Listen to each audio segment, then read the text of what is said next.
Welcome to Ripi learning hub. Next આપણે વિદ્યુત રસાયણ વિજ્ઞાનની અંદર આગળના લેક્ચરની અંદર નર્સ સમીકરણ સુધી જોયું હતું. પછી અહીંયા પાર્ટ 2 આપણે જોઈએ છીએ વિદ્યુત વિભાજન કોષની વાત કરીએ. બરાબર છે. તો વિદ્યુત વિભાજન કોષ એટલે ઇલેક્ટ્રોલાઇટિક સેલ. ઇલેક્ટ્રોલાઇટિક સેલ કોને કહેવામાં આવે એમના વિશે જોઈએ. તો જો વિદ્યુત વિભાજન કોષ કોને કહેવામાં આવે વિદ્યુત વિભાજન કોષ, તો જો એમની અંદર વિદ્યુત રાસાયણિક કોષ કે જેમાં બાહ્ય સ્ત્રોતમાંથી દ્રાવણમાં સીધો જ વિદ્યુત પ્રવાહ પસાર કરવામાં આવે. બરાબર. જેમની અંદર બિન સ્વયંભૂ પ્રક્રિયા થાય.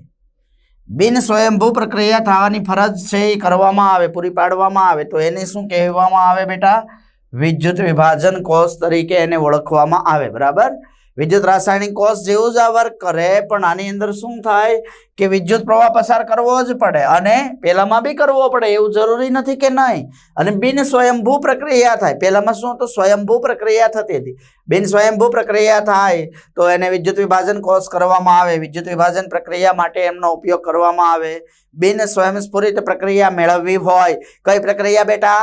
બિન સ્વયંસ્ફુરિત પ્રક્રિયા મેળવવી હોય, નોન સ્પોન્ટેનિયસ રિએક્શન માટે આનો ઉપયોગ કરવામાં આવે. અને મુક્ત ઉર્જામાં પણ વધારો થાય. વિદ્યુતીય ઉર્જા છે એ મળે એટલે મુક્ત ઉર્જા, ફ્રી એનર્જી છે એ પ્લસ થતી જાય. તો જોઈએ આ રીતના એમનું રચના છે એ જોવા મળે. આ કોની રચના છે બેટા? વિદ્યુત વિભાજન કોષની. બરાબર છે. પહેલાની અંદર શું હતું? બે જુદા જુદા પાત્ર લેતા હતા. એમની અંદર બેમાં ધાતુની પટ્ટી ડુબાડતા હતા. આની અંદર શું કરવાનું? એક જ પાત્ર લેવાનું. એક જ પાત્ર લઈ અને એમની અંદર એનોડે ડુબાડવામાં આવે, કેથોડે ડુબાડવામાં આવે, અને સેલનું જલીય દ્રાવણ ભરેલું હોય. તો આપણને આઈડિયા છે શું જો નેગેટિવ હંમેશા કોની તરફ એટ્રેક્ટ થાય? પોઝિટિવ નેગેટિવ તરફ. Clear everyone? સમજ પડી બેટા? ચલો નેક્સ્ટ જોઈએ. પછી તો આ રીતના એનોડ તરફ કોણ આકર્ષાય? એનાયન, ઋણ આયન એનોડ તરફ આકર્ષાય. એટલે જો Cl માઇનસ અહીંયા આવી ગયું. ધન આયન ક્યાં આકર્ષાય? કેથોડ તરફ. એટલે જો કેથોડ તરફ Na પ્લસ આવી ગયું. એનોડ અને કેથોડ વચ્ચે પ્રક્રિયા થાય. 2Na plus 2Cl minus gives to 2Na plus Cl2 આપણને પ્રાપ્ત થાય. બરાબર. અને Cl માંથી Na અને Cl બંને આપણને મળે છે. તો આ રીતના આ વિદ્યુત વિભાજન કોષની રિએક્શન છે એ થાય. વિદ્યુત વિભાજનના પ્રકારો જો જુદા જુદા પીગલિત NaCl હોય, અથવા તો પીગલિત PbBr2 લેવામાં આવે. જલીય NaCl લઈને પ્રક્રિયા થાય. એસિડિક પાણી લેવામાં આવે. જલીય CuSO4 નું દ્રાવણ લીધેલું હોય તો એમની અંદર કોણ લેવામાં આવે? પ્લેટિનમની પ્લેટ લેવામાં આવે, અથવા તો કોપરનો વિદ્યુત ધ્રુવ લઈ અને એમની પ્રક્રિયા છે એ કરાવવામાં આવે. તો આ રીતના જુદા જુદા શું જોવા મળે આપણને? Types of electrolytes. પછી જો yes, very important guys, this topic is very important. Faraday નામના વૈજ્ઞાનિકે બે નિયમો રજૂ કર્યા હતા જેને રિલેટેડ તમને ક્વેશ્ચન્સ બોર્ડની એક્ઝામમાં, જેઈ નીટ, ગુજસેટ કોઈ બી એક્ઝામની અંદર પૂછાય. બરાબર છે. ફેરાડેનો પ્રથમ નિયમ જો, ચાલો એમાં એક્ઝામ્પલ જો કે Fe+2 લેવામાં આવે, બે ઇલેક્ટ્રોન સાથે એની પ્રક્રિયા કરાવવામાં આવે એટલે આપણને ખબર છે કે Fe+ મળે. Fe+2 માંથી બે ઇલેક્ટ્રોન મેળવે અને Fe છે એ પ્રાપ્ત થાય. એનો મતલબ શું થાય? 2 મોલ ઇલેક્ટ્રોન. જો આ કેટલા છે? 2 મોલ. 2 મોલ ઇલેક્ટ્રોન કોની સાથે પ્રક્રિયા કરે? 1 મોલ Fe2+ સાથે પ્રક્રિયા કરે અને એના લીધે શું થાય? આપણને શું મળી જાય? Fe છે એ પ્રાપ્ત થાય. બરાબર. 1 મોલનો મતલબ શું થાય? 1 ફેરાડે. તો અહીંયા ઇલેક્ટ્રોન કેટલા આપ્યા છે? 2 મોલ. 2 મોલનો મતલબ શું થશે બેટા? 2 ફેરાડે. ખ્યાલ આવ્યો? Electron half mall Fe+2 discharge કરી નાખે છે. 1 મોલ 1 ફેરાડે ઇલેક્ટ્રોન હોય તો એ કેટલાને? હાફ મોલ ને કરે. કેમ? તો કે અહીંયા પૂરા કેટલા મોલ છે? 1 જ મોલ આપ્યા છે ને. કોણ? Fe2+. એટલે 1 મોલ હોય તો ઇલેક્ટ્રોન જો 2 મોલ છે ટોટલ. ઓલ ઓવર ઇલેક્ટ્રોન આપણી પાસે 2 મોલ છે. બરાબર છે. એમાંથી 1 મોલ ઇલેક્ટ્રોન લેવામાં આવે તો અડધા મોલનું શું થાય? રિડક્શન થાય. તો 2 મોલ લેવામાં આવે તો 1 મોલ છે Fe+2 ડિસ્ચાર્જ કરી નાખે. તો આ રીતના નક્કી કરવામાં આવે. 1 મોલ ઇલેક્ટ્રોન પરનો વીજભાર કેટલો હોય? 1 ફેરાડે. આગળ આપણે ચેક કર્યું હતું. બરાબર. 1 ફેરાડે ને 1 ઇક્વિવેલેન્સ ને ડિસ્ચાર્જ કરી નાખે છે. એટલે જો એમના આધારે એમની ફોર્મ્યુલા નક્કી કરવી હોય તો ઇક્વિવેલેન્ટ ઇઝ ઇક્વલ ટુ શું થાય? Fe+ 1 માટે વાત કરી છે. હા, તો મોલેક્યુલર વેઇટ ડિવાઈડ શું કરવામાં આવે? 2 તુલ્ય ભાર બરાબર Fe+3 3 ઇલેક્ટ્રોન નો મતલબ શું થાય તો કે કેટલા મોલ હશે આપણી પાસે 3 મોલ ઇલેક્ટ્રોન એમાંથી પણ Fe મળશે Fe ના બે ચાર્જ હોય ને Fe2+ હોય અને બીજું શું હોય બેટા Fe3+. ચાલો તો 3 મોલે 1 મોલ Fe3+ છે એમનું રિડક્શન થાય અને Fe બને છે એમાંથી તો 1 મોલે કેટલા તો 1/3 મોલ Fe3+ તો Fe3+ નો ઇક્વિવેલન્ટ વેઇટ તુલ્ય ભાર શોધવો હોય તો EW એટલે ઇક્વિવેલન્ટ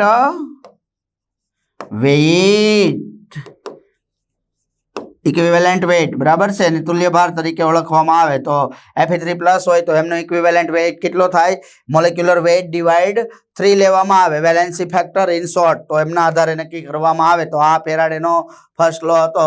ચાલો પછી જોઈએ કોઈ પણ વિદ્યુત ભાર પર વિદ્યુત ધ્રુવ પર થતી પ્રક્રિયાથી નિપજમાં જે કાંઈ પદાર્થનો જથ્થો મળે એ જથ્થો શું હોય તો કે વિદ્યુત વિભાજિત દ્રાવણમાંથી પસાર થતા કોના સમપ્રમાણમાં હોય બેટા વિદ્યુત જથ્થાના વિદ્યુતનો જથ્થો કેટલો છે એના સમપ્રમાણમાં શું હોય પદાર્થનો જથ્થો ખબર પડે છે કાંઈ પદાર્થનો જે કાંઈ જથ્થો જોવા મળે જથ્થો કોના સમપ્રમાણમાં હોય વિદ્યુતના જથ્થાના સમપ્રમાણમાં હોય સો જો જથ્થો હોય તો એને m વડે દર્શાવાય વિદ્યુતના જથ્થાને q વડે દર્શાવાય તો ફોર્મ્યુલા મળે શું મળે m proportional to q so q is equal to શું થાય it સો q ની જગ્યાએ શું લખી શકીએ it m proportional to it proportionality remove કરવામાં આવે તો એની જગ્યાએ અચળાંક લખવામાં આવે z તો m બરાબર શું મળે z it પ્રાપ્ત થાય આપણે ધારો કે z શોધવો હોય તો z બરાબર શું થશે m ના છેદમાં it એમનાથી પણ આપણે z છે એ શોધી શકીએ આ બાજુ આવી જશે બરાબર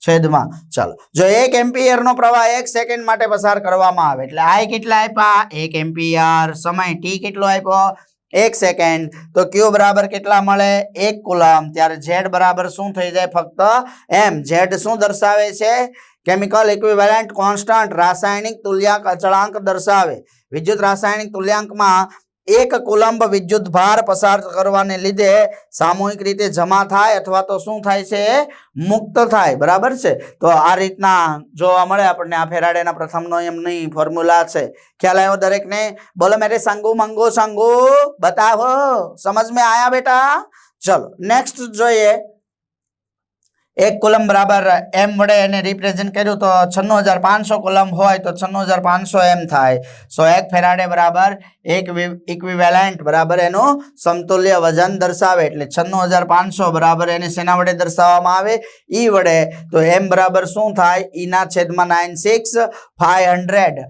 પણ આપણે હમણાં જ જોયું ને કે 1 કુલમ હોય ત્યારે શું હોય ત્યારે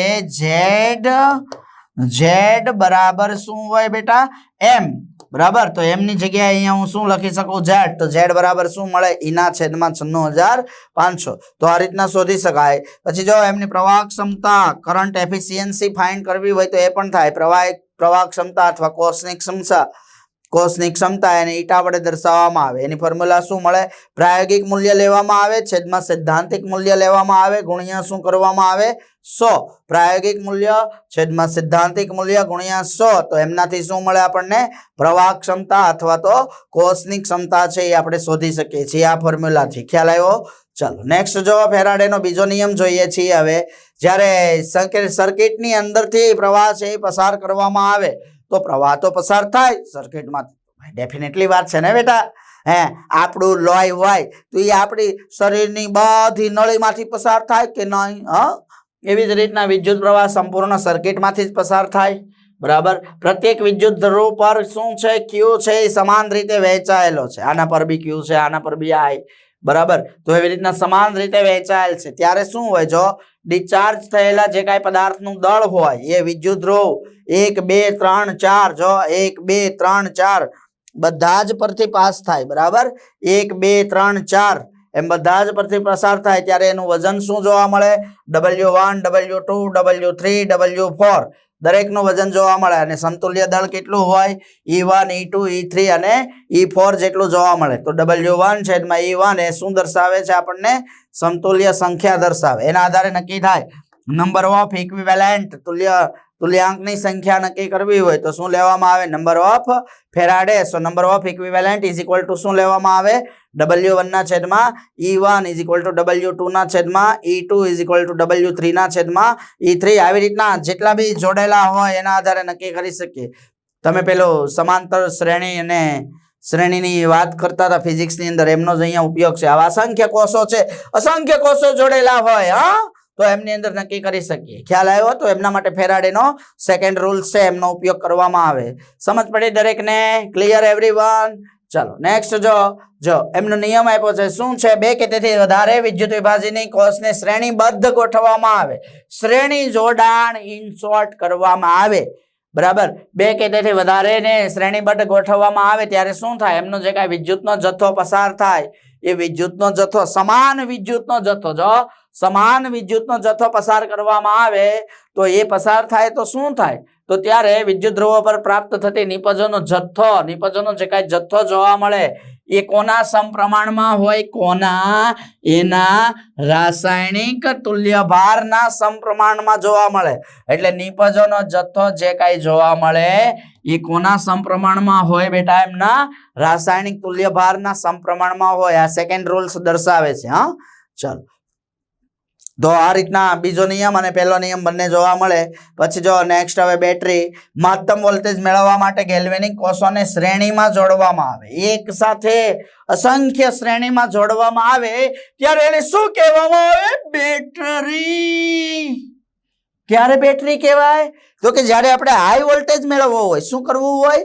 હાઈ વોલ્ટેજ મેળવવો હોય. હવે આપણે શાંતિથી ઊભા હોય અને ચાલો પાછળથી આવીને કોઈ ધક્કો મારે આપણને, તો આપણો વોલ્ટેજ કેટલો હાઈ થઈ જાય? બોલે છે, હાઈ થાય કે નહીં? ખ્યાલ આવ્યો? એવી જ રીતના મહત્તમ વોલ્ટેજ મેળવવા હોય તો ગેલ્વેનિક કોષો હોય અસંખ્ય શ્રેણીમાં જોડવામાં આવે તો એને શું કહેવામાં આવે? બેટરી કહેવામાં આવે. બેટરી જુદા જુદા પ્રકારની હોય. ઇન શોર્ટ આપણે બે બેટરીનો સ્ટડી કરીએ છીએ, પ્રાથમિક અને દ્વિતીયક. પ્રાથમિક એટલે શું? યુઝ એન્ડ થ્રો, એક જ વાર ઉપયોગ થાય પછી ફરીથી ઉપયોગ ન થાય તો એ પ્રાથમિક બેટરી હોય. પુનર્જીવિત, રિચાર્જ કરી શકાય નહીં. લાઈક એક્ઝામ્પલ લેક લાન્સે કોષ. લેક લોસે નહીં, અહીંયા લખી દઉં છું. લેક લાન્સે કોષ, પછી અથવા એને સૂકો કોષ કહેવાય, મર્ક્યુરી કોષ. તો આ એમના એક્ઝામ્પલ છે જેને અપ્રતિવર્તી કોષો પણ કહેવામાં આવે. Yes, absolutely right. વાય અપ્રતિવર્તી? ઇટ્સ ઇરિવર્સિબલ કોષ. Why irreversible cell. વાય? તો કે સર ખબર છે અમને, અમે જાણીએ છીએ. શું? બોલો. Use and throw. અપ્રતિવર્તી કોષો છે, એકવાર ઉપયોગ થાય પછી ઉપયોગ થાય નહીં, એટલે એને પ્રાથમિક બેટરી તરીકે ઓળખવામાં આવે. ગેલ્વેનિક કોષ કે તેનો ઉપયોગ શું થાય? જેનો અર્થ એ થાય કે એક વખત ઉપયોગ થાય પછી વિદ્યુત વિભાજન કોષ તરીકે ફરીથી ઉપયોગ થાય નહીં. દ્વિતીયક બેટરી હોય તો વારંવાર યુઝ થાય, એકથી વધુ વખત ઉપયોગ થાય. એક વખત આવે, બ્રેકઅપ થઈ જાય, ભાગી જાય, લગ્ન થઈ ગયા, લોંગ ટાઈમ, કાંઈ થાય નહીં તો એ દ્વિતીયક બેટરી હોય. એકથી વધુ વાર ઉપયોગ થાય. નાલાયકો. ચાલો જો એક્ઝામ્પલ, લેડ સંગ્રાહક કોષો, lithium ion battery, nickel cadmium battery. આ બધા કેવા કોષ છે? તો આ બધા કેવા છે? પ્રતિવર્તી કોષ. સમજ પડી દરેકને? સમજ પડી? બોલો ગીતા, સીતા, બબીતા. Clear everyone? ચાલો નેક્સ્ટ જોઈએ. પ્રાથમિક બેટરી ડિટેલિંગ જોઈએ થોડી. લેક લાન્સે કોષ, સૂકો કોષ કોને કહેવામાં આવે? તો એનોડ તરીકે શું લેવામાં આવે? Zn નું કન્ટેનર હોય, કેથોડ. બરાબર. અને પછી એનોડ હોય, Zn નું કન્ટેનર હોય અને કેથોડ લીધેલો હોય. કાર્બનનો સળિયો પાવડર MnO2 અને કાર્બન વડે ઘેરાયેલો હોય. પછી એમાં એમોનિયમ ક્લોરાઇડ અને ZnCl2 લેવામાં આવે તો એનોડ ઉપર શું થાય? ઝિંકની પ્રોસેસ થાય. Zn માંથી Zn2 પ્લસ બને, +2 ઇલેક્ટ્રોન. કેથોડ ઉપર શું થાય? MnO2 ની ભરેલી લુગદી હોય, એમની સાથે NH4 પ્લસ ઇલેક્ટ્રોન સાથે પ્રક્રિયા કરે એટલે MnOH બનાવે અને સાથે શું બનાવી દે? એમોનિયા બનાવી દે. બરાબર. તો આ રીતના ઓવરઓલ રિએક્શન થાય. આ સંપૂર્ણ કોષની પ્રક્રિયા છે. આ બધી જ પ્રક્રિયાઓ વેરી વેરી ઇમ્પોર્ટન્ટ. Zn ની MnO2 સાથે પ્રક્રિયા થાય NH4 પ્લસ ની પ્રેઝન્સમાં, એટલે જો આપણને સંકીર્ણ બની જાય complex compound ZnNH3 twice 2 plus શું બને? આપણને 2MnO પ્રાપ્ત થાય અને EMF અહીંયા કેટલો જોવા મળે? આ સેલ માટે 1.5 વોલ્ટ જોવા મળે. તો આ રીતના લેક લાન્સે કોષ જોવા મળે. સેકન્ડ જો દ્વિતીયક બેટરી માટે કયો કોષ જોવાનો છે? નિકલ કેડમિયમ સંગ્રાહક કોષ. નિકલ હોય અને કેડમિયમ હોય તો જો એનોડ ઉપર કેડમિયમ OH- સાથે પ્રક્રિયા કરે CdOH ટ્વાઇસ +2 ઇલેક્ટ્રોન આપે કેથોડ પર શું થાય NiO2 વોટર સાથે 2 ઇલેક્ટ્રોનની પ્રેઝન્સમાં એમની રિએક્શન થાય એટલે આમાંથી ખબર છે આપણને H+ OH- છૂટા પડે ડિસ્ટ્રીબ્યુટ થાય નિકલ NiOH ટ્વાઇસ બને અહીંયાથી H+ છે એ 2H+ અહીંયાથી ભાગી જાય બરાબર પ્લસ શું બને 2OH- બને ઓવરઓલ રિએક્શન લખવામાં આવે તો કેડમિયમ NiO2 2 2H2O એમની સાથે પ્રક્રિયા થાય નિકલ હાઇડ્રોક્સાઇડ બને અને કેડિયમ હાઇડ્રોક્સાઇડ બને EMF કેટલો જોવા મળે બેટા 1.4 વોલ્ટ છે એ આપણને જોવા મળે તો આ રીતના નિકલ કેડમિયમ સંગ્રાહક કોષ પર પ્રક્રિયા થાય ખ્યાલ આવે છે દરેકને કેથોડ તરીકે શું હોય ઘન NiO2 ધરાવતી પ્લેટ લેવામાં આવે એનોડ તરીકે કેડમિયમ હોય અને વિદ્યુત વિભાજ્ય તરીકે શું હોય KOH નું દ્રાવણ છે એ લેવામાં આવેલું હોય તો આ રીતના નિકલ કેડમિયમ સંગ્રાહક કોષ જોવા મળે પછી જો લેડ સંગ્રાહક કોષ જેમાં શું કરવામાં આવે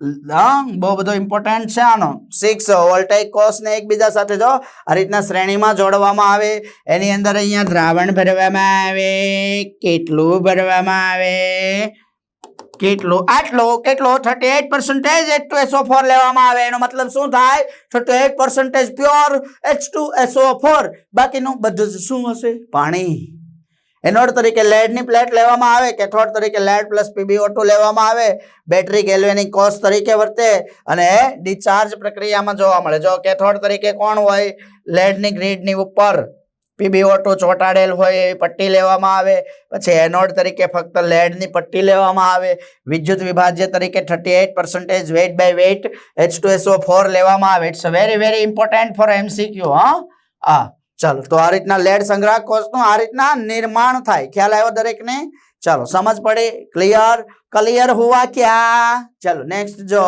ડિસ્ચાર્જિંગ પ્રક્રિયા આમાં ચાર્જિંગ અને ડિસ્ચાર્જિંગ બંને થાય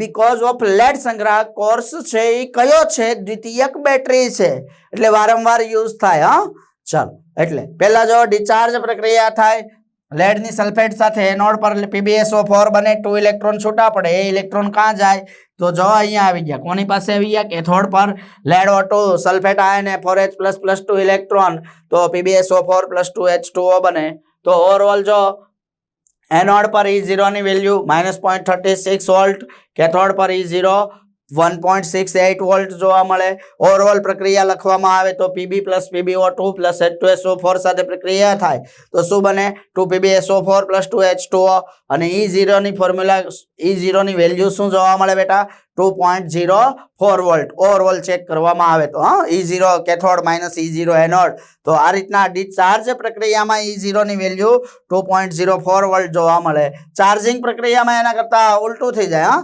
ચાર્જિંગમાં જે ડિસ્ચાર્જમાં જે કેથોડ છે એ ચાર્જિંગમાં શું બની જાય એનોડ બની જાય PbSO4 2H2O જા PbO2 SO4 - +4H +2 ઇલેક્ટ્રોન આ એનોડ પર મળે ચાર્જિંગ પ્રક્રિયામાં પછી કેથોડ પર PbSO4 ની 2 ઇલેક્ટ્રોન સાથે પ્રક્રિયા થાય તો Pb + SO4 બને તો PbSO4 + 2H2O gives to Pb + PbO2 + 2H2O4 આ પ્રક્રિયા બેટરીની અંદર વિદ્યુત વિભાજનીય કોષ તરીકે વર્તે પહેલા ચાર્જ ડિસ્ચાર્જ થાય પછી ફરીથી ચાર્જ થાય એટલે મોબાઈલની અંદર આપણે વારંવાર ઉપયોગ કરીએ તો મોબાઈલની અંદર ઉપયોગ કરવાનું રીઝન કોણ હોય તો એમની અંદર લેડ સંગ્રાહક કોષની બેટરી છે એમનો પણ યુટિલાઇઝ કરી શકીએ લેપટોપ હોય મોટા ઇન્સ્ટ્રુમેન્ટ હોય ને તો એમની અંદર વધારે આનો યુટિલાઇઝ કરવામાં આવે ક્લિયર ચાલો તો આ રીતના ચાર્જિંગ ડિસ્ચાર્જિંગ પ્રક્રિયા જોવા મળે નેક્સ્ટ જો બળતણ સેલ તો એમની ક્ષમતા કેટલી હોય 70% હોય એને બેકન સેલ તરીકે પણ ઓળખવામાં આવે ગેલ્વેનિક કોષ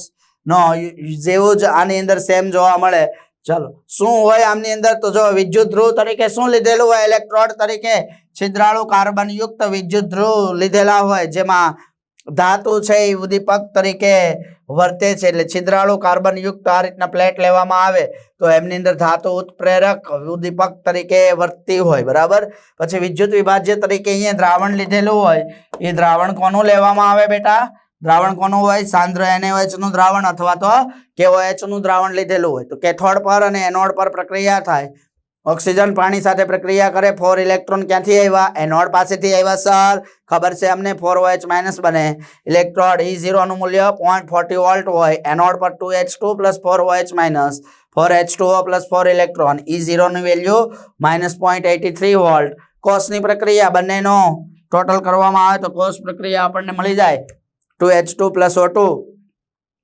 4 ઇલેક્ટ્રોન છે એ અહીંયાથી કેન્સલ થઈ જાય gives to 2H2O છે એ આપણને મળે અને E0 સેલની વેલ્યુ કેટલું જોવા મળે 1.23 વોલ્ટ તો આ રીતના આપણને શું મળે બેટા બળતણ કોષ છે એ આપણને પ્રાપ્ત થાય બરાબર બેકન સેલ છે એ આપણને મળે ગેલ્વેનિક કોષ જેવી જ ઇન શોર્ટ આમની જે છે એ રચના જોવા મળે નેક્સ્ટ જો પછી વાહકતા વિશેની વાત કરીએ ચાલો વાહકતા કન્ડક્ટિવિટી મોટા ભાગનો ફિઝિક્સને રિલેટેડ જ આની અંદર સિલેબસ આ જે પોઈન્ટ છે વાહકતા વાળો એ ફિઝિક્સને રિલેટેડ જ છે ખ્યાલ આવ્યો દરેકને ઇલેક્ટ્રોલાઇટ ધરાવતા કોઈ પણ દ્રાવણમાં ભાઈ ખબર છે અમને ઇલેક્ટ્રોલાઇટ વિદ્યુત વિભાજ્ય દ્રાવણ જેમાં કોણ હોય NaCl નું દ્રાવણ તો એ NaCl વિદ્યુત વિભાજ્ય કહેવાય એટલે શું હોય કેટાયન ધન આયન હોય અને એનાયન હોય ઋણ આયન હોય બરાબર ઇલેક્ટ્રોનની વચ્ચેના દ્રાવણમાંથી એ પસાર થઈ શકે છે આયનોના પ્રવાહને લીધે મુક્ત પ્રવાહ મળતો નથી એટલે થોડો શું થાય અવરોધ છે એ જોડાયેલો હોય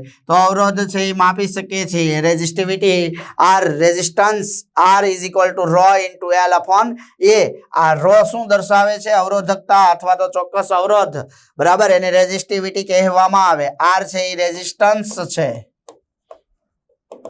રેઝિસ્ટન્સ અવરોધ ρ છે એ ρ શું છે રેઝિસ્ટિવિટી અવરોધકતા ખ્યાલ આવ્યો L અવરોધની લંબાઈ એ અવરોધનો ક્રોસ સેક્શન એરિયા દર્શાવે તો એમનો એકમ શું મળે આપણને ઓહમ મળે અવરોધકતા એ અવરોધનો વ્યસ્ત જોવા મળે અવરોધકતા જે કાંઈ હોય અવરોધનો વ્યસ્ત હોય જેને શેના વડે દર્શાવવામાં આવે G વડે દર્શાવવામાં આવે તો G = શું લેવામાં આવે 1/R = શું મળશે તો 1/R કરી દો તો 1/ρ × A/L ચાલ એકમ શું જોવા મળે એનો મોહ ઇન્વર્સ અથવા તો સિમેન્સ એકમ છે એમનો પ્રાપ્ત થાય પછી જો એના આધારે કપ્પા નક્કી કરવામાં આવે નોટ કપ્પા K = 1/ρ તો ρ ની જગ્યાએ ફોર્મ્યુલા મૂકી શકાય so K = શું મળે G × L/A કે શું દર્શાવે કપ્પા વાહકતા અથવા તો વિશિષ્ટ વાહકતા દર્શાવે L/A શું દર્શાવે છે કોષનો અચળાંક તો વિશિષ્ટ વાહકતા નક્કી કરવી હોય તો શું કરવામાં આવે વાહકતા * કોષ અચળાંક એના આધારે શું નક્કી કરી શકીએ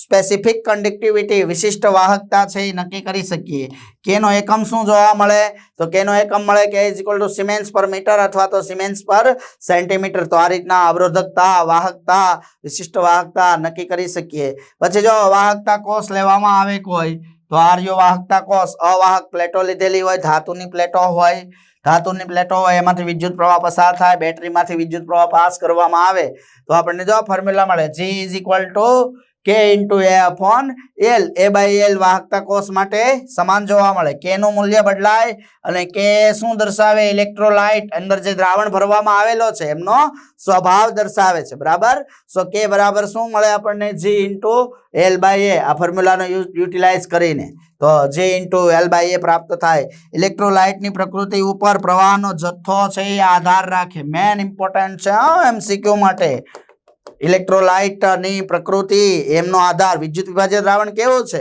તો કે ભાઈ એમાંથી વિદ્યુત પ્રવાહ પસાર કરવામાં આવે ઇન શોર્ટ વિદ્યુત વિભાજ્ય છે પ્રબળ છે કે નિર્બળ આપણને ખબર છે શું પ્રબળ હોય તો શું થાય બોલો 100% સર આયનીકરણ થઈ જાય વાહ વાહ વાહ વાહ વાહ વાહ આદિતિ વાહ very good I like it electrolyte ની પ્રકૃતિ 100% જો આયનીકરણ થઈ જાય તો પ્રબળ ઇલેક્ટ્રોલાઇટ કહેવાય પ્રબળ વિદ્યુત વિભાજ્ય હોય 2 થી 3% થાય તો નિર્બળ બરાબર જો K નું મૂલ્ય જેમ જેમ વધારે એમ શું થાય એમની વાહકતાનું મૂલ્ય પણ વધે કારણ કે બંને એકબીજાના સમપ્રમાણમાં છે L/A બરાબર શું લેવામાં આવે L/A બરાબર શું હોય અચળ લેવામાં આવે બરાબર તો K ડાયરેક્ટલી પ્રોપોર્શનલ થઈ જાય G સાથે એટલે K નું મૂલ્ય વધે એમ એની વાહકતામાં પણ શું થાય વધારો થાય જો A બરાબર 1 સેન્ટીમીટર સ્ક્વેર અને L બરાબર પણ 1 સેન્ટીમીટર સ્ક્વેર હોય L બરાબર 1 સેન્ટીમીટર હોય તો K બરાબર શું થઈ જાય G એટલે વિદ્યુત વિભાજ્યનું કદ ઓવરઓલ કદ કેટલું હોય 1 centimetre cube L length into cross section area, તો એમનાથી વિદ્યુત કદ મળી જાય. તો કે વિદ્યુત વિભાજ્ય દ્રાવણના 1 સેન્ટીમીટર ક્યુબની વાહકતા દર્શાવે. બરાબર, વાહકતા જુદા જુદા પ્રકારની હોય, બે પ્રકારની હોય, મોલર કન્ડક્ટિવિટી, મોલર વાહકતા અને તુલ્ય વાહકતા. મોલર વાહકતા શું દર્શાવે? પેલું જોઈએ, 1 મોલ વિદ્યુત વિભાજ્ય દ્રાવણની વાહકતા 1 મોલ માટે હોય ત્યારે કઈ મળે આપણને? Molar conductivity. Clear everyone? કોના માટે બેટા? 1 મોલ માટે. 1 મોલ માટે જે કઈ વાહકતા જોવા મળે એને મોલર વાહકતા કહેવાય. અને એક ઇક્વિવેલન્ટ વિદ્યુત વિભાજ્યના દ્રાવણની વાહકતા એટલે એને શું કહેવામાં આવે? તુલ્યાંક વાહકતા તરીકે ઓળખવામાં આવે. બરાબર, મોલર વાહકતા માટે ફોર્મ્યુલા મળે lambda m = 1000 × K/m siemens centimetre square પર ઇલેક્ટ્રોન. બરાબર, અને તુલ્યાંક વાહકતા માટેની ફોર્મ્યુલા આ મળે લેમ્ડા eq = 1000 × K/m. m એટલે અહીંયા મોલારિટી હતી, અહીંયા n લેવામાં આવે. Lambda eq = 1000 × K/n siemens centimetre square by electron. ચાલો, તો લેમ્ડા m અને લેમ્ડા eq વચ્ચેનો સંબંધ મળે આપણને. શું સંબંધ મળે? તો લેમ્ડા m અને મોલર વાહકતા અને તુલ્યાંક વાહકતા વચ્ચેનો સંબંધ લેવામાં આવે. જો બંનેનો છેદ લેવામાં આવે તો શું થાય? 1000 K ડિવાઈડ થઈ જાય. એમના છેદમાં શું આવી જાય? n બરાબર શું મળે? 1/z. z શું દર્શાવે? સંયોજકતા અવયવ. બરાબર, તો m × z લેવામાં આવે તો = શું મળી જાય આપણને? નોર્માલિટી છે એ મળી જાય. આ બહુ ઇમ્પોર્ટન્ટ સંબંધ છે. બહુ ઓછા લોકો છે એ કરાવે આ. બરાબર, સો લેમ્ડા eq બરાબર શું લખી શકીએ? લેમ્ડા m ના છેદમાં z. તો આ રીતના પણ ફાઇન્ડ કરી શકાય. એમની વચ્ચેનો સંબંધ છે એ મળે. જે નીટ, ગુજસેટ, બોર્ડ કોઈ પણ એક્ઝામની અંદર આને રિલેટેડ ક્વેશ્ચન છે એ આવી શકે છે. બરાબર, ઇન શોર્ટ આપણને આ ફોર્મ્યુલા મળે કે તુલ્ય વાહકતા જે કાંઈ જોવા મળે એ કેટલી હોય? તો કે એ મોલર વાહકતાના છેદમાં z. z એટલે સંયોજકતા અવયવ, વેલેન્સી ફેક્ટર એમના બરાબર હોય, એમનો ગુણોત્તર લેવામાં આવે તો લેમ્ડા eq છે એ આપણને પ્રાપ્ત થાય. નેક્સ્ટ જો મંદન કરવામાં આવે, મંદનની લેમ્ડા m અને k પર શું અસર થાય? તો જોઈએ મંદનની લેમ્ડા m અને k હોય તો એમના પર કઈ પ્રકારની અસર થાય. ચલો, વિયોજન અંશની ગણતરી કરવી હોય તો આર્હેનિયસ દ્વારા સમીકરણ રજૂ કરવામાં આવ્યું. આલ્ફા = શું હોય? Lambda m / lambda m infinitive. Lambda m શું દર્શાવે? આપેલ સાંદ્રતાએ વિદ્યુત વિભાજનના દ્રાવણની મોલર વાહકતા દર્શાવે. લેમ્ડા m ઇન્ફિનિટિવ નો મતલબ અનંત મંદને, ઓગળી જાય અનંત મંદને, એટલે આપણું મૃત્યુ થઈ જાય તો એ અનંત મંદને કહેવાય. પછી આપણી પાસે ગમે એટલી એનર્જી હોય પણ કામની, કઈ કામની? બોલો જો. નથિંગ એલ્સ સર, કઈ કામની નહીં. તો લેમ્ડા m ઇન્ફિનિટિવ અનંત મંદને વિદ્યુત વિભાજનના દ્રાવણની શું દર્શાવે છે બેટા? મોલર વાહકતા. અનંત મંદને વિદ્યુત વિભાજનના દ્રાવણનું શું થાય? અહીંયા 100% આયનીકરણ થયેલું હોય. બરાબર, જો લેમ્ડા m વર્સિસ √c નો ગ્રાફ ડ્રો કરવામાં આવે તો ગ્રાફ આપણને જો આ રીતના ગ્રાફ છે એ પ્રાપ્ત થાય. પણ અહીંયા આપણને એનો લેમ્ડા m ઇન્ફિનિટિવ નો ગ્રાફ દોરવામાં આવે તો એ ધીમે ધીમે જેમ જેમ સાંદ્રતા વધે એમ અનંત મંદને ઓગળવાની ક્ષમતા છે એમાં ઘટાડો થતો જાય. બરાબર, એક ગ્રાફ કોના માટે છે? નિર્બળ વિદ્યુત વિભાજ્ય માટે, બીજો પ્રબળ વિદ્યુત વિભાજ્ય માટે. ચાલો, તો લેમ્ડા m નક્કી કરવો હોય તો આ એમની ફોર્મ્યુલા છે લેમ્ડા m ઇન્ફિનિટિવ -b/√c. ઢાળ શું દર્શાવે છે? -b. અને લેમ્ડા m ઇન્ફિનિટિવ શું દર્શાવે? આડછેદ. બરાબર, c નું મૂલ્ય શું દર્શાવે? c નું મૂલ્ય જેમ લેમ્ડા m વધે લેમ્ડા m ઘટે તો c નું મૂલ્ય શું થાય? વધતું જાય. એટલે નબળા વિદ્યુત વિભાજ્ય ધરાવતા દ્રાવણ હોય. કેવા? નબળા હોય. તો મંદન વધતા શું થાય? આયનોની સંખ્યા નોંધપાત્ર રીતે વધતી જાય. ભાઈ પાણીમાં મીઠું ઉમેરતા જાઓ પણ પાણીની કેપેસિટી હોય એટલું ઉમેરો એટલે એમાંથી આયનો ધીમે ધીમે ડિસ્ટ્રીબ્યુટ થવા લાગે. બરાબર, અને જેમ આયનો વધે એમ શું થાય? વાહકતા છે એ વધે છે. આ તો સિમ્પલ કોન્સેપ્ટ છે, દિમાગની અંદર તમને આઈડિયા આવતો હશે કે મંદન ક્યારે વધે? જ્યારે આયનોની સંખ્યા વધે.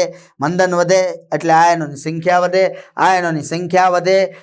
એના લીધે શું થાય? એમની વાહકતાનું મૂલ્ય છે વાહકતામાં પણ વધારો થતો જાય. તો આ રીતના મંદનની લેમ્ડા m અને k પર અસર થાય.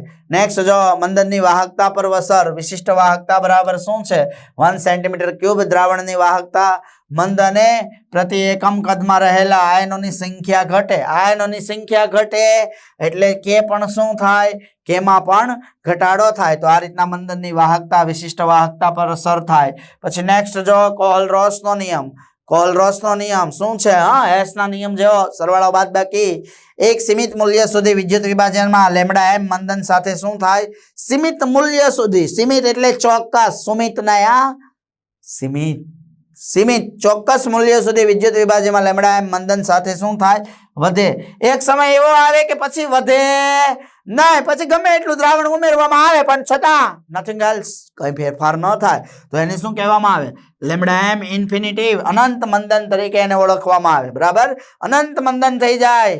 અનંત મંદન એટલે ઓગળવું. મંદન સર હું મંદન મંદન મંદન મંદન માં નાણા છો મંદન. મંદન એટલે ઓગળવું. અનંત મંદન એટલે અસંખ્ય વાર ઓગળી જાય પછી નથિંગ એલ્સ, પછી કાંઈ ફેરફાર ન થાય તો એને અનંત મંદન કહેવાય. અને ત્યારે એને લેમ્ડા એમ ઇન્ફિનિટિવ વડે દર્શાવવામાં આવે. એના આધારે આ નિયમ છે એ પ્રાપ્ત થાય. ધન આયન અને ઋણ આયન એકબીજાથી સ્વતંત્ર રીતે વર્તે છે. બરાબર? એના લીધે જો અનંત મંદન એ દ્રાવણની સંપૂર્ણ વાહકતા કોના પર આધાર રાખે? કેટ આયન અને એન આયનની વાહકતાનો સરવાળો છે. કોની કોની? કેટ આયનની અને પ્લસ ધન આયન લેવામાં આવે અને ઋણ આયન, કેટ આયન અને એન આયન એમની વાહકતાનો સરવાળો જોવા મળે છે. ચાલો પછી જો કેમ? તો કે અનંત મંદન સમયે આયનો એકબીજાથી ખૂબ દૂર દૂર ભાગી જાય. ભાઈ પોઝિટિવ નેગેટિવ આયનો છૂટા પડી જાય પછી તો દૂર જવા લાગે કે નહીં? તો દૂર જવા લાગે અને આયનોના હલન ચલન પર તેના આંતરક્રિયાનો કોઈ પ્રભાવ પડતો નથી. તો આ રીતના કોહલરોસનો નિયમ છે એ આપણને જોવા મળે. અનંત મંદને ધન આયન અને ઋણ આયનોની જે કઈ વાહકતા હોય એનો ઇનશોર્ટ શું લેવામાં આવે? સરવાળો કરવામાં આવે અને એ એકબીજાથી ખૂબ જ દૂર જતા જાય, જેને કોહલરોસના નિયમ તરીકે ઓળખવામાં આવે. જો એના આધારે n પ્લસ કેટ આયનની સંખ્યા n માઇનસ એન આયનની સંખ્યા લેમ્ડા પ્લસ ઇન્ફિનિટિવ અનંત મંદને કેટ આયનની મોલર વાહકતા નેગેટિવ હોય તો એન આયનની મોલર વાહકતા અને લેમ્ડા ટી ઇન્ફિનિટિવ શું દર્શાવે? કુલ મોલર વાહકતા. તો એના આધારે આ કોહલરોસના નિયમના આધારે આપણને સૂત્ર મળે. Lambda T infinitive is equal to શું થાય? n plus lambda plus infinitive plus n minus lambda minus infinitive. ખ્યાલ આવ્યો? તો આ રીતના જો ધન આયન અને ઋણ આયન એમની સાંદ્રતા જે કાંઈ છે એમનો સરવાળો કરીએ તો કુલ મોલર વાહકતા કેટલી છે એ આપણે શોધી શકીએ છીએ. એક્ઝામ્પલ આપ્યા છે જુદા જુદા. તો જો NaCl માટે lambda T infinitive is equal two Na plus Cl minus MgCl2 માટે બે આયનો છૂટા પડશે. કયા કયા? Mg2 plus Cl minus CH3COOH હોય, CH3COOH. તો એમાંથી બે આયનો છૂટા પડશે. એસિટેટ આયન CH3COO minus plus H plus, તો lambda H plus lambda infinitive CH3COO minus. NaK2 NaKC2O4 NaHC2O4 હોય એવી રીતના. તો એની અંદર જો ત્રણ આયનો મળશે. એક Na પ્લસ મળશે, બીજું K પ્લસ મળશે અને ઓક્ઝેલેટ આયન C2O4 2 માઇનસ છે એ પ્રાપ્ત થાય. Na2SO4 હોય તો જો સોડિયમ 2 છે એટલે 2 lambda infinitive Na plus plus lambda infinitive SO4 2 minus balance કરવા માટે. ધારો કે પોટાશિયમ આપેલું હોય. What is the potassium? ફટકડી. કોણ હોય એમાં? K2SO4 into Al2SO4 rise into 24H2O. ત્રણ આયનો છૂટા પડી જાય. K plus SO4 Al. બરાબર? એમાંથી છૂટા પડી જાય. જો તો lambda 2 lambda infinitive K plus 2 lambda infinitive L3 plus plus શું લેવામાં આવે? 4 લેમ્ડા ઇન્ફિનિટિવ SO4 2 માઇનસ. તો આ રીતના એમાંથી છે આયનો છે એ છૂટા પડતા જાય અને આપણે ચેક કરી શકીએ છીએ. આમ અનંત મંદને જે કાંઈ સમતુલ્ય વાહકતાની ગણતરી કરવામાં આવે તો પહેલાં શું કરવામાં આવે? પહેલાં કોની ગણતરી કરવામાં આવે? મોલર વાહકતાની ગણતરી કરવામાં આવે. બરાબર? અને એમનો આધાર કોના પર હોય મોલર વાહકતાનો? તો કે એમનો આધાર ઝેડ ફેક્ટર પર આધાર રાખે. ઝેડ ફેક્ટર એટલે સંયોજકતા અવયવ. બરાબર? જે તમે નોર્માલિટી મોલારિટી શોધી હશે 11મા ની અંદર ત્યારે શીખી ગયા હશો. તો એ સંયોજકતા અવયવ પર આધાર રાખે. ખ્યાલ આવ્યો દરેકને? ચાલો તો આ રીતના આપણે કોહલરોસના નિયમનો ઉપયોગ કરી અને અનંત મંદન મોલર વાહકતા છે એ કેટલી હશે એ આપણે ચેક કરી શકીએ છીએ. Clear everyone? ચાલો તો બેટા જો આ રીતના આપણે કોહલરોસના નિયમનો ઉપયોગ કરી અને અનંત મંદન મોલર વાહકતા જુદા જુદા આયનો માટે શોધી શકીએ છીએ. બરાબર છે? ચાલો પછી તો જુદા જુદા એક્ઝામ્પલ આપ્યા છે. NaCl MgCl2 તો આ રીતના એમના માટે શોધી શકાય. Okay, thank you Ripi a learning hub વતી. બરાબર છે. હવે નેક્સ્ટ આપણે નવો ચેપ્ટર છે એ સ્ટાર્ટ કરીશું.